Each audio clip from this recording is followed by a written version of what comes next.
Hello, and welcome to a special edition of Up Close on METV. I'm Charles Clapsaddle, Station Manager for Manatee Educational Television. And on this edition of Up Close, we're very privileged to have with us retired FDNY firefighter Garrett Lindgren. Garrett, thank you so much for coming to join us today and to talk about the scope of the aftermath of 9/11.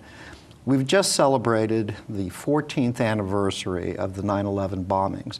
We want to hear a little bit about that, but more importantly, your involvement and commitment to the health and welfare of those people who are still suffering from the results of that catastrophe. Thank you for having me here, Charlie. It's certainly not just myself that's involved in trying to get some light shed on the fact that many 9/11 responders are suffering with major health issues. It's really a nationwide effort, but it's an effort that's really being led by people who are victims and are very ill. Some of them are dying of cancer, and they're still traveling to D.C. to try to educate our elected officials, who really, many of whom have turned a deaf ear to our plight. The condition and the many hundreds of thousands of people who participated in the aftermath of 9/11, their health was among the most important issue that faced kind of the aftermath. And we want to get into that in detail, but tell us a little bit about yourself. First of all, you were with Rescue Company Number 3, which Right. was out of the Bronx in New York. You just worked the night before on that thing, and you were on your way home? Yeah, I worked 24-hour shift on September 10th, 2001, and finished up at a night shift at Rescue Company 4 in Queens, and had just gotten relieved by another firefighter, and was on the Triborough Bridge heading back to my firehouse in the Bronx. I was going to have a cup of coffee with the guys before I went home, and heard on the radio that there was a fire at the World Trade Center. Looked to my left, and I saw, up close and personal, what folks were seeing all over the country on live TV. Well, and as a firefighter and a committed individual, you immediately knew that they needed your support. Absolutely. It was clear, even though the second tower hadn't been hit yet, it was clear that it was already a major fire, a major rescue event that was likely going to tax our department to the level of requiring everyone who's on the job, not just the folks that were on duty that day. Right. So you responded, you're on the bridge, and you have to turn around and trying to get back to your station? Right, I continued over the bridge into the Bronx. By the time I got into the Bronx, I believe the second plane had hit, which the second plane hit the South Tower. Rushed as quickly as I could to my firehouse. When I got there, they had already responded, which I knew they would have.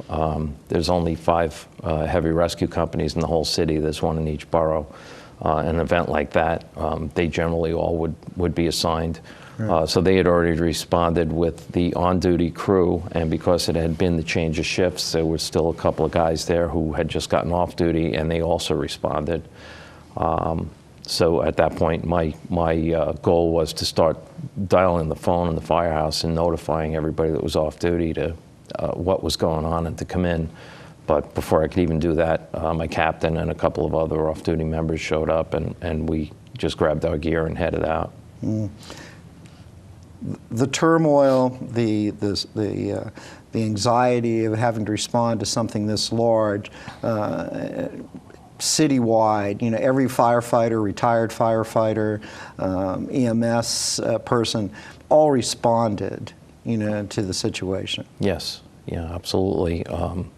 Many off-duty personnel, I would venture to guess. I know in the FDNY, I'm sure every off-duty firefighter that could get there did. EMS folks, law enforcement. I remember hearing after the event of, I believe there was a police officer who was turning in his badge that morning and retiring, and I believe he responded and was killed. He grabbed his badge back and said, I'll be back later. And that's the kind of people that go into that line of work, law enforcement, firefighting, rescue, EMS. You're in those professions because you want to help people, and when there's a disaster, you don't even think twice. You go and do your job. It's a unique individual, the courage and the bravery that, these people face each and every day is exceptional. But during the course of the next few days, you, your colleagues, your fellow firefighters from all over were under extreme conditions.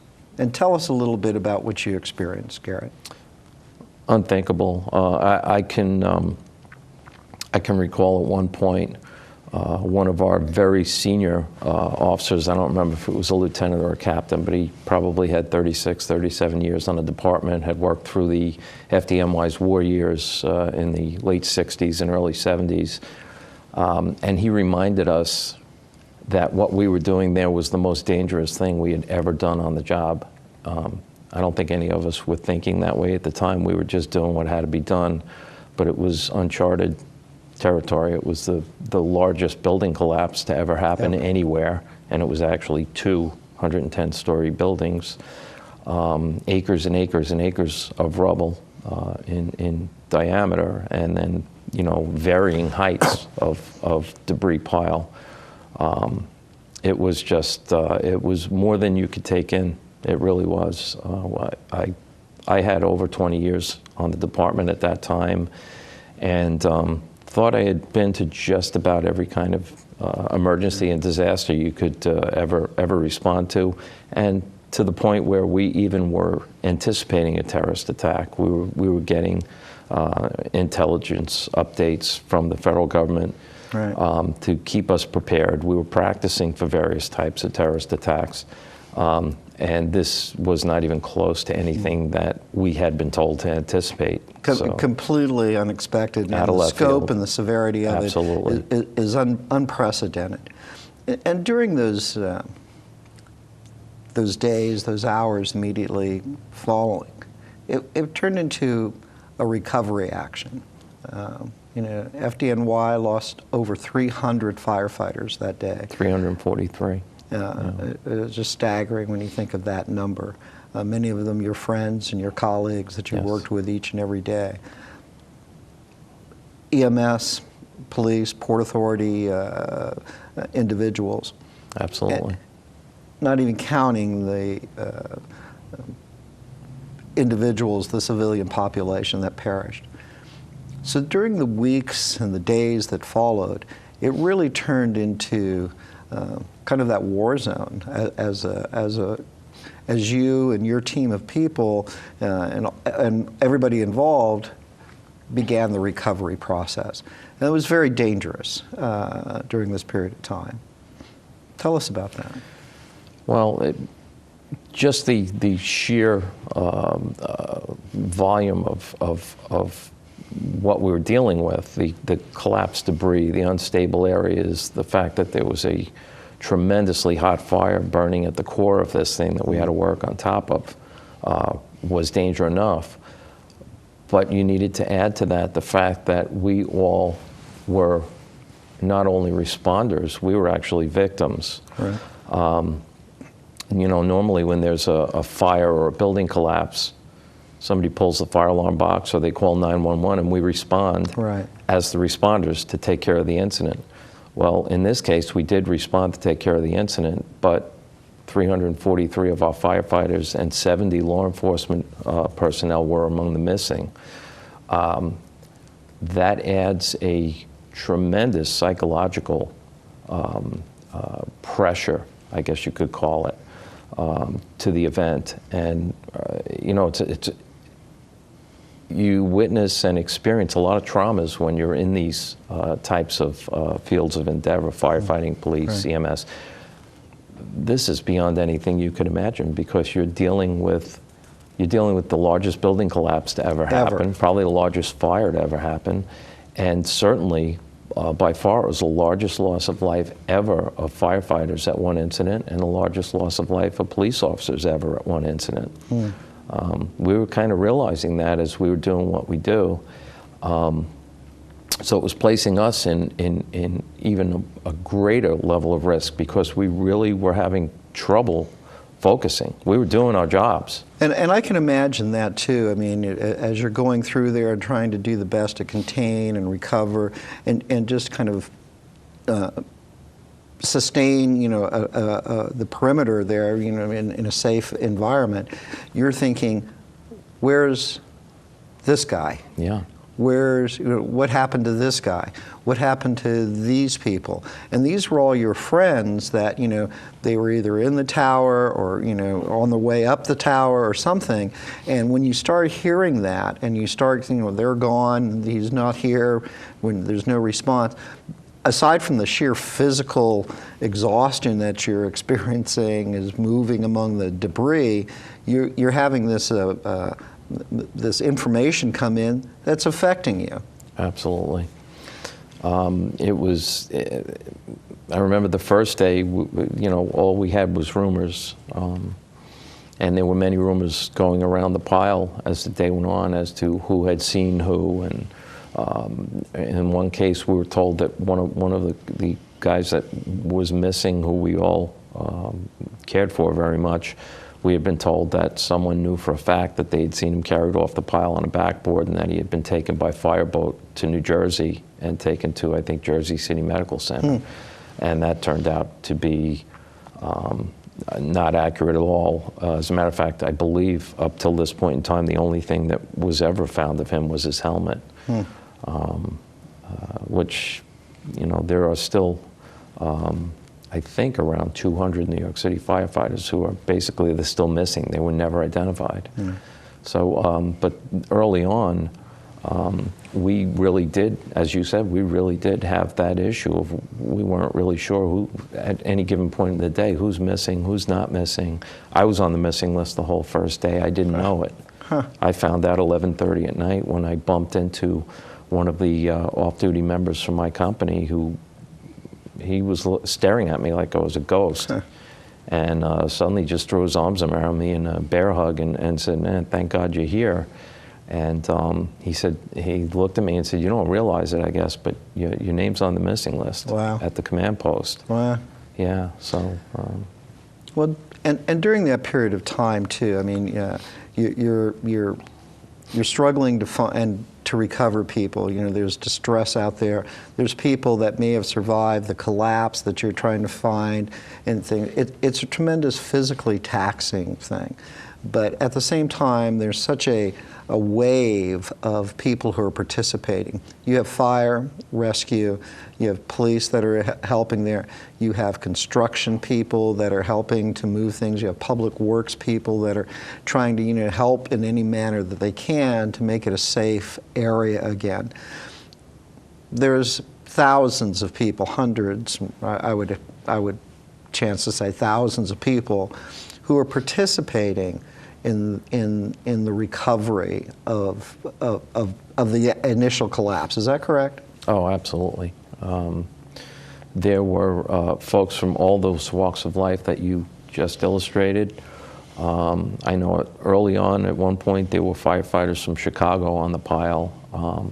There were firefighters from all over the country, some who just packed up and showed up and started working. As well as multiple urban search and rescue teams, which represent fire departments from various parts of the United States. Excuse me. And one of the things that is really remarkable about this story, and your story particularly, Garrett, is that you saw this influx of people coming from all over in the days that followed. There were people from as far away as the West Coast, from Florida. People came, absolutely, because they feel that their help was needed. And as they came, there was a specific duties kind of assigned. There was recovery, there was debris cleaning, there was all the things. And you have to remember, too, that this site was considered a crime scene. All of the debris and all of the things that were out there, it was considered a crime scene. So evidence was being collected, yes, sifted through. And over the next period of months and years, as the debris and everything, you had this tremendous amount of people doing this yeoman's work of trying to recover people and evidence and things. But at the same time, these people were exposed to danger. And that danger consisted of a lot of harmful chemicals, particulates that were in the air. The building collapse contaminated the air for weeks at a time. So anybody that was there was subject to this dangerous situation. Absolutely. Yeah, it was. Contaminants, hazardous materials can enter your body in a multitude of ways. Certainly by inspiration, breathing it in, ingestion. Right. You open your mouth, the stuff was floating around, so we were constantly coughing it up, and that. And as you work, you sweat, and your pores open up, and it's absorbed into your system. And basically, all of us who worked on that pile, we were basically encapsulated in it. There was no way to do the work that we did in a properly encapsulated protective ensemble. You could not function without there. being exposed to it, Right. day in and day out. And I would suggest that during that period of time, people were working pretty much around the clock. Absolutely. And I think it's just the caliber of people that were there. Even though your shift may have ended, you just wanted to do that additional effort, that additional time. Get through this pile, look through here, see if you can find any or people that may have been trapped or something. So it was a round-the-clock effort by you and others that contributed to the rescue of individuals. Well, and that's very true. And the mindset of a firefighter, wherever you go in this country, probably in the world, the mindset of a firefighter is that you never leave anyone behind. You absolutely don't leave a brother or a sister firefighter trapped and behind, whether they're assumed living or deceased. But we don't leave any victims behind. And it was very, very emotional for all of us every time our shift ended and we had to leave there, because we knew we were leaving hundreds of our buddies there, and a couple of thousand of civilians who also were totally innocent, who were sitting at their desks or having their first cup of coffee with their friends that morning in a theoretically very safe environment. And now they're gone, they're missing, and we're trying to, I don't know if I believe in that term closure, but we're trying to bring something back for all of these families. Exactly. Whatever their beliefs are, however they treat their dead loved ones, we're trying to make that happen. So every time we had to come off that pile, and believe me, we were completely exhausted and sapped of strength whenever we would finish a shift, but you just have that in the back of your mind all the time that, the job's not even close to being done. Right. And there's always, I would think, I can do more. If I could just do something more, I can make that kind of a difference. The guilt is amazing. I can only imagine the amazing. pressure that was upon you. But at the same time, there were some miraculous recoveries too. You found people in stairwells that were protected, and that's thanks to the courage that you and that you displayed, and other individuals as well. But but for every one of those, there were dozens of heartbreaking things when you realize that you found this helmet or this tank that belonged to someone, and you said, we're not going to rescue that person. Absolutely. Yeah. Well, and I want to spend some time now, Garrett, because I think the heroics that you spent. And how many days were you on the pile? I couldn't say exactly days or hours, but from the first morning, I arrived just after the collapse of the North Tower, which was the second tower to come down. Probably my group was probably there every other day from September 11th on. I ended up getting hurt on the pile on December 15th of 2001. But up until that point, we were probably there every other day. And we were working 24 on, 24 off, and our 24 off, we would either go to a firehouse that had a funeral that day and cover for those guys and work, or we would be going to a funeral or a wake or multiple funerals. So we really had no time. There was really no time to do anything for your brain to relax it a little bit. It couldn't be done. And I would think too is that what kind of propelled you through this is that you knew that these people, your friends, your brothers, your colleagues, that that you're going to these funerals. It could have been you. Absolutely. It could have been you. It could have been the firefighter standing next to you. Absolutely. And there is that brotherhood of firefighters that you stand next to them, and that's a tremendous burden to carry. But throughout this, there are people who are working, much like you did, around the clock from a variety of different work areas, public works and construction, EMS, that are working on this pile, smoldering pile. You have jet fuel, you have contaminants in the air that are affecting people, firefighters, civilians alike. And even though you don't think about it at the time, these contaminants and these breathing of these particulates in the air, somehow, as time evolves, it affects people. And it affected a great many people. Now, fortunately, there were immediately, things that we were looking towards the health and welfare of people. But I want you to kind of take us through how this health care issue for 9/11 responders, first responders, and other service providers, how that health care began and what's happening to it now. Well, we were told very early on, it was within the first couple of days after the attack, we were called into a group meeting, very brief. We were pulled off the pile actually to do this. And we were in our contaminated bunker gear sitting in a big room in the firehouse across the street from the Trade Center. And the chief medical officer for the New York City Fire Department and the assistant chief medical officer, Dr. Kelly, and the assistant chief medical officer also, sat us down and wanted to do a brief discussion on our current state of health, kind of get a feel for where we were at. I think as much emotionally as physically. Right.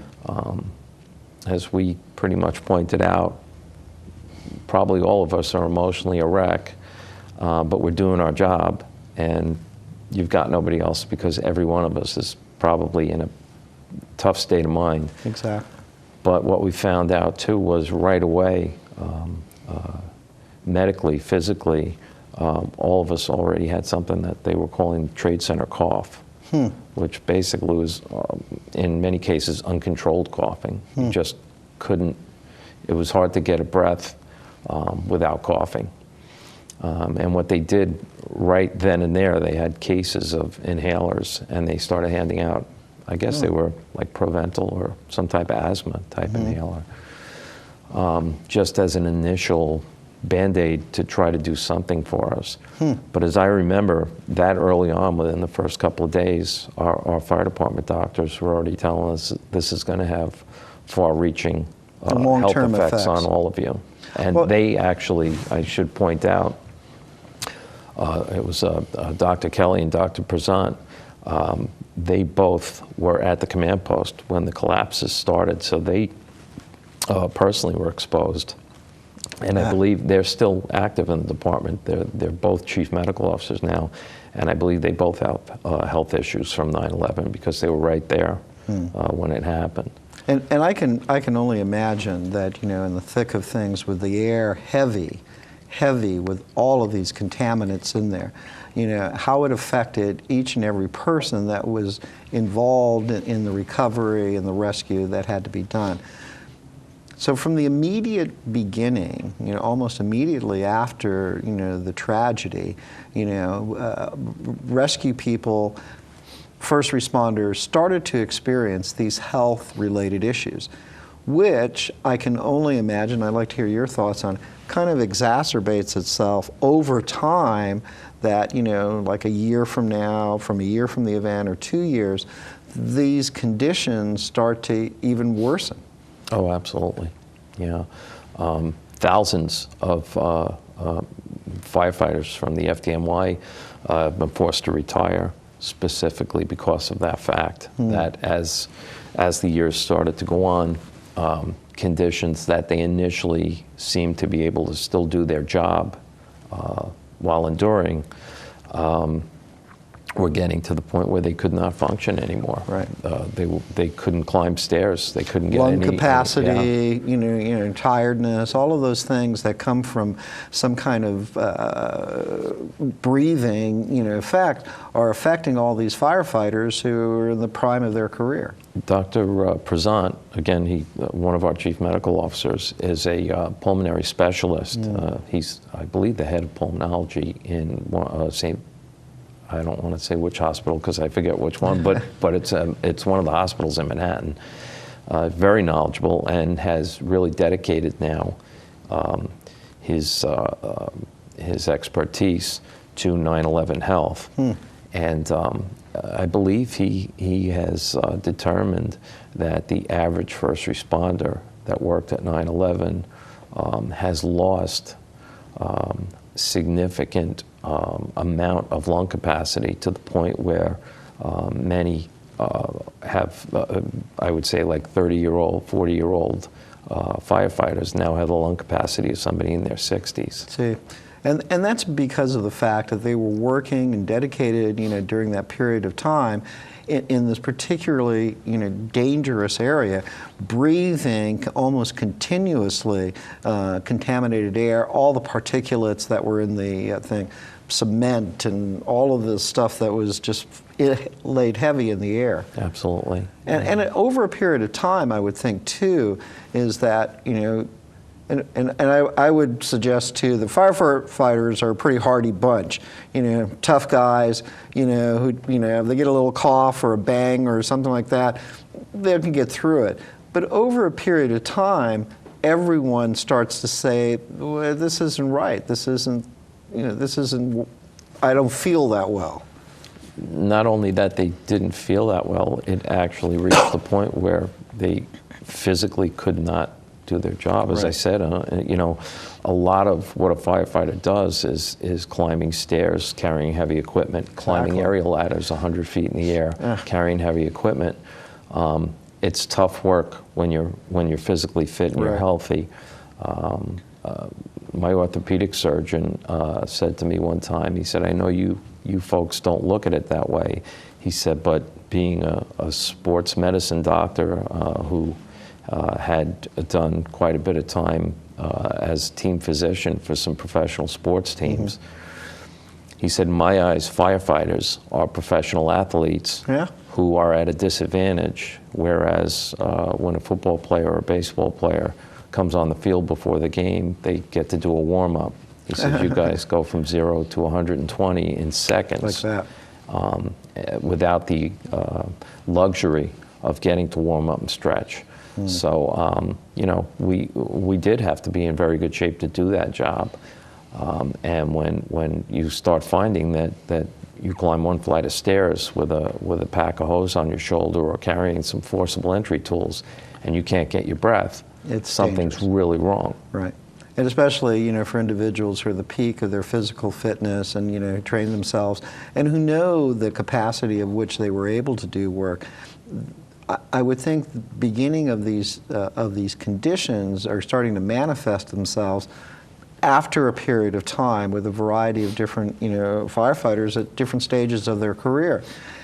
But it's not just firefighters that you're starting to see illnesses in. You're starting to see this in people that were there, construction, public works, who have contributed to the safety and the well-being by, securing the area, but they're starting to see illnesses. And over a period of time, Garrett, and I know you've really been a vocal advocate for this, healthcare is an immediate and a necessary tool for these individuals. Oh, absolutely.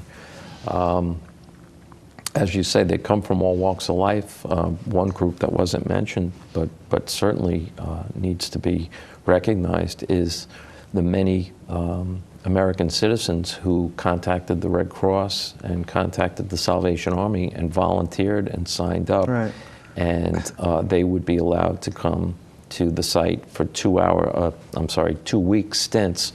And they provided us with hot cooked meals and coffee and counseling. Somebody that just talked to for a little while when you would come off the pile. Well, those people now are suffering because they were exposed, and they weren't on the pile. They were adjacent to on the it. perimeter. They were on West Street. They had tents set up, meal tents, to feed us, and counseling tents and that. And those folks are sick now. Well, and it just kind of like that pebble in a pond. The ripple kind of goes out of all the people that were definitely affected. But during this time, FDNY and the federal government, said, we're going to have some health issues. We need to, try to address these. And how did the government begin to start addressing both the short-term and the long-term medical effects of 9/11? Well, early on, I believe there was a victims' compensation fund. Correct. And I believe that initially some health care was coming via that. If you were still on the police department or the fire department, both agencies have their own medical divisions, so we were being cared for.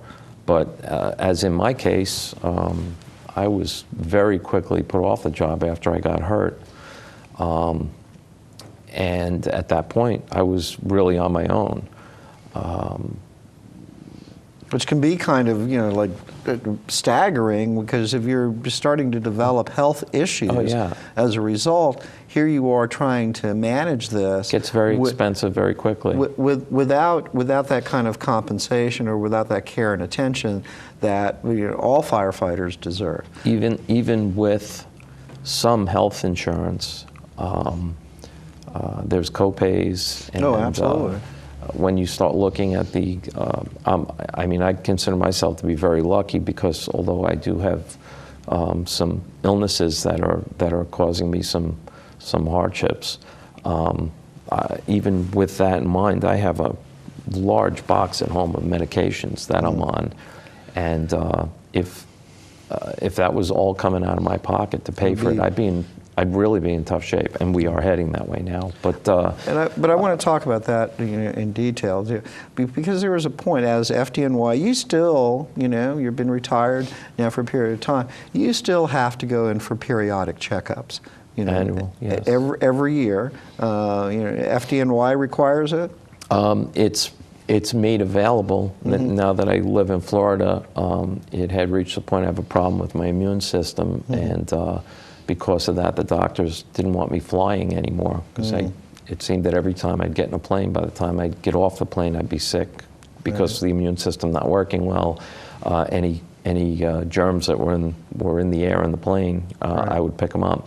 But before that, I was flying back once a year and going through what they call a World Trade Center responders medical. Currently, there is a national responder network that provides for an annual medical exam for first responders, 9/11 first responders, regardless of where they live in the country. And I've been over from 2010 until now. That's how I've been receiving my health checkups and health care for anything related to my service at the terrorist attack. And we want to talk a little bit in detail about this if we can, Garrett, because there were a lot of people, EMS, FDNY, people from all over the country who responded. And all of those people at some point were getting some compensation for care. And that was, I believe, the Zadroga 9/11 Health and Compensation Act. Is that correct? Yes. Named after a NYPD. Yes, a New York Police Department detective. I believe that he was the first 9/11 responder who died of a cancer that doctors directly linked to his service at the World Trade Center. And he was, I don't remember his age, but he was very young. He had a small child, only a few years old, a daughter, and his wife predeceased him. So once he got sick, his mom and dad had to take over care for this little child, and he unfortunately passed. And this is a very important act because it said, if you were involved in, providing service and recovery and at 9/11, if you participated, we will see that you get medical attention. Right. And we will compensate you for that. And this was very important because, as we talked about, there's just a wide variety of people who were involved in different capacities, different skills, and different trades that were participating.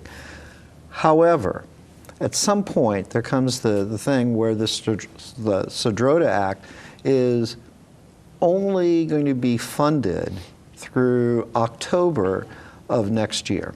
And this is a serious issue because it affects, as we mentioned at the very beginning, thousands of people who are still undergoing health issues to this day, 14 years later. So the question then is why is it important to get this program funded? And why are people saying, well, we're not going to fund it? What seems to be the reasoning, do you think, of saying, turning your back on these American heroes who have contributed so much, on that particular day, on the days following? Why is this not going to get funded? Is this a political thing that people need to have brought to their attention? It certainly appears to be. It seems there's a tremendous disconnect between 9/11 responders and elected officials in the days, months, years following the 9/11 attacks. You'd be hard-pressed to find a member of Congress or a senator who didn't want to get a picture taken for their webpage with their arm around a cop and a firefighter. And you'd be hard-pressed to find anyone in that group who didn't mention when they campaigned for office that they were strong supporters of our nation's first responders. Fast forward to 2010, this bill was the last act of Congress in 2010, Christmas week of 2010. It finally barely passed, and only after the funding for it was cut almost in half, it was changed from being a permanent bill to a bill that would expire in 5 years, which we as first responders questioned, did the folks in Congress think we'd all be dead in 5 years, or did they think we'd all be healed in 5 years? Because this is clearly, to folks who are outside of the D.C. area, it's clear to any thinking person when they look at what's going on that it's getting worse, not better. And I would suggest, that you hit the nail right on the head there, is that a lot of illnesses, take time, to develop, and whether it's a lung capacity thing or a liver issue or whatever the condition may be, if you participated and are suffering from an illness that can be traced directly to 9/11, there seems to me that there's an obligation, a responsibility, for you to have that kind of medical attention that these people require across the board. Well, the way we look at it, terrorists attacked America on September 11, 2001, Shanksville, Pennsylvania, the Pentagon, and the World Trade Center, both towers. There wasn't an attack on Pennsylvania or an attack on Virginia or an attack on New York City. It was an attack on our country. December 7th, 1941 was an attack on our country. We went to war over that. September 11, 2001 was an attack on our country, on the homeland, on non-military targets, except for the Pentagon, but Right. the other two were non-military targets. It was an attack on the civilian population. Right. And police officers, firefighters, and EMS personnel are the front line of defense in the event of a terrorist attack in this country. We did what we were supposed to do. I think we went above and beyond anything that anyone could ever expect us to do. None of us that I'm aware of want to be in the position we're in right now, where we're having to ask, very much so, really almost beg Congress to do the right thing. The halls of Congress nowadays are frequently filled with 9/11 responders who are dying of cancers and lung ailments and that. And in those serious health conditions they're in, they're still having to go and walk the halls of Congress or be pushed in a wheelchair through the halls of Congress, basically begging our Congress people to do what's right and to make this act not only to reauthorize this act, but to make it permanent. And I think that's an excellent point to make. There's an organization, and it's Renew 9/11 Health.org, and we'll put that up on the screen for people to look at. It's a website that people can look at to see how they can find information and how they can contact Congress and the Senate and see who supports it and who doesn't support this. So we're going to put that up on the screen so people can go to that website to find out more information. It would seem to me, Garrett, and I'm going to defer to you as you're the expert, is this is a very critical thing and very close to your heart. I've heard you speak before on not only the condition of firefighters and EMS and first responders, but also for all those people who have contributed to that event that day to help it make it safe and to restore that area to something that's livable. And you've been very eloquent about that. It would seem to me it's a natural thing to want to help those people who helped us during that critical time. But it's a congressional thing. It's something that has to be brought to the matter. 14 years, as we were talking a little, you get a little distant from that. But I'm sure that day will live in your heart and your soul forever, because of the fact that you lost so many colleagues and brothers, and you saw the devastation firsthand. But I think for a larger population, perhaps as we get a little further away, they don't feel that impact. You're living it. You know people who are going through this, and you've seen the results of people that have been there. And what would you say to, like a community, to get them involved and to say, you need to write your congressman or you need to write your senator? What would you say to that community? Well, I have to say that most folks that I come in contact with certainly do care about what happened to our country on 9/11, 2001. And they are compassionate toward first responders who are sick now. But it's not in the forefront of their thought process. I think now more than ever, it's become so hard for folks to earn enough of a living to just take care of their own families anymore. Right. I'm talking middle-class people, not the wealthy folks, but middle-class folks.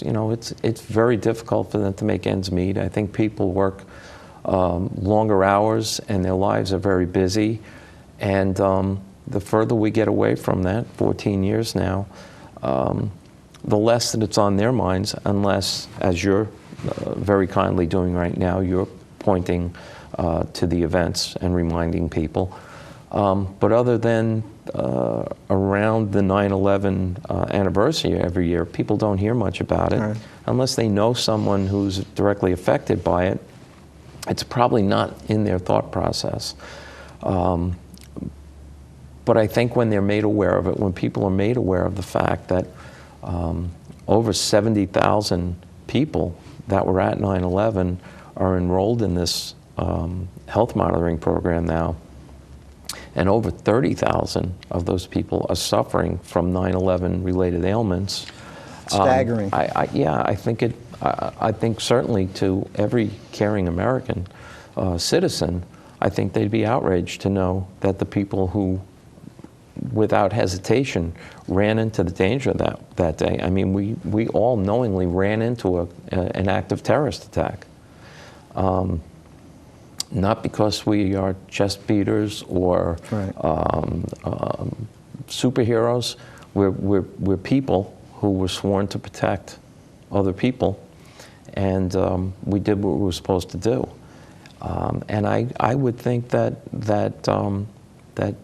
most middle-class folks anyway would be outraged if they knew that this is how the elected officials of our country care for folks who step up to the plate when the country's at its worst under attack.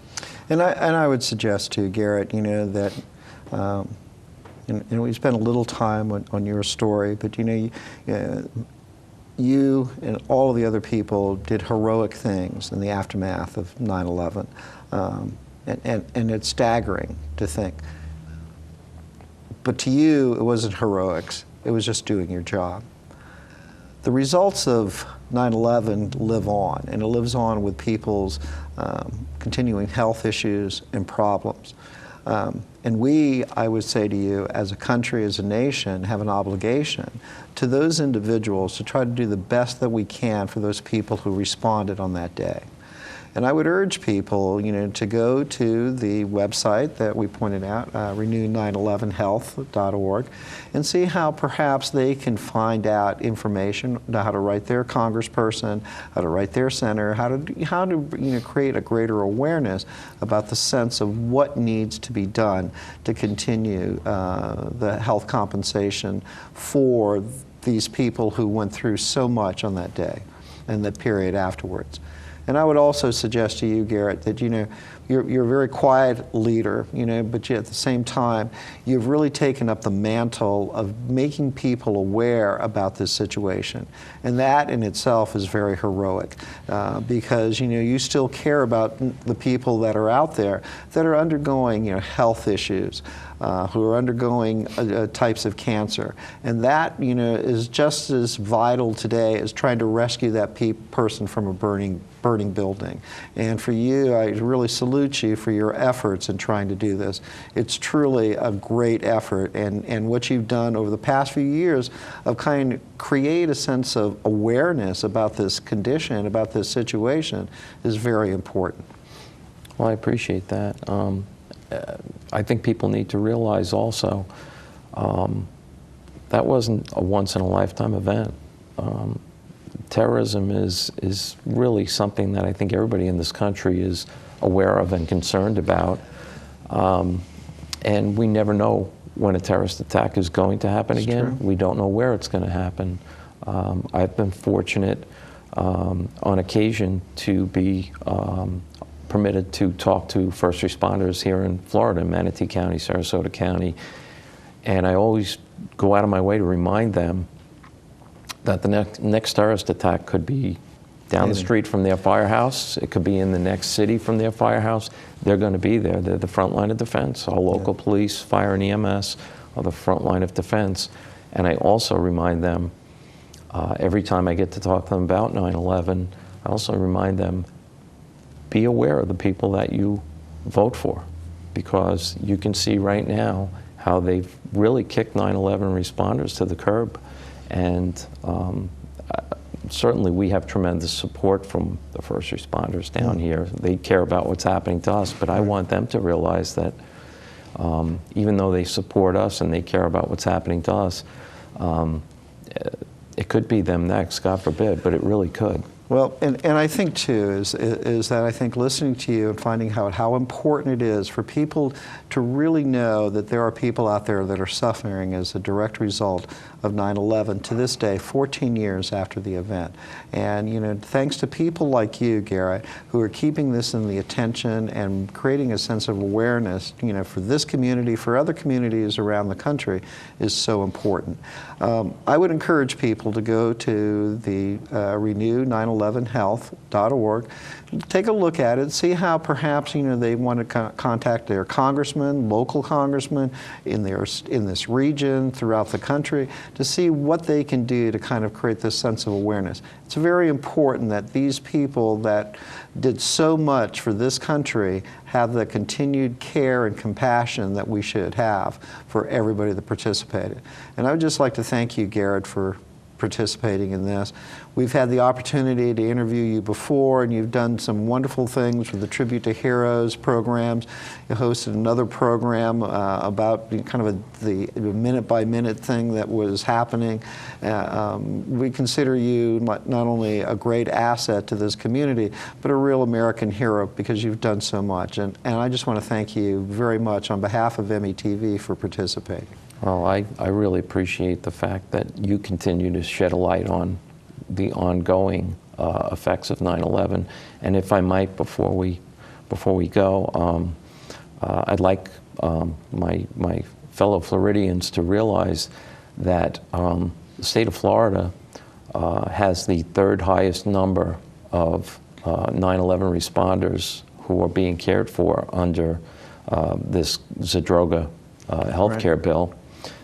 We also have an unusually high number of congresspeople who have not yet expressed their desire to support reauthorizing this bill. So please, if you would, to go to that website and write a letter, send an email, make a phone call, and hopefully it'll make a difference. And as you've continued to do, you're making a difference each and every day. So I would encourage people to go to the website, renew911health.org, find out how they could perhaps, voice their opinion on what should be done. Garrett, I can't thank you enough for participating today and kind of shedding some light on, this very serious issue in our community. And I want to thank you for joining us on this very special edition of Up Close on METV. Please go to the website and find out how you can have your voice heard on this very important issue.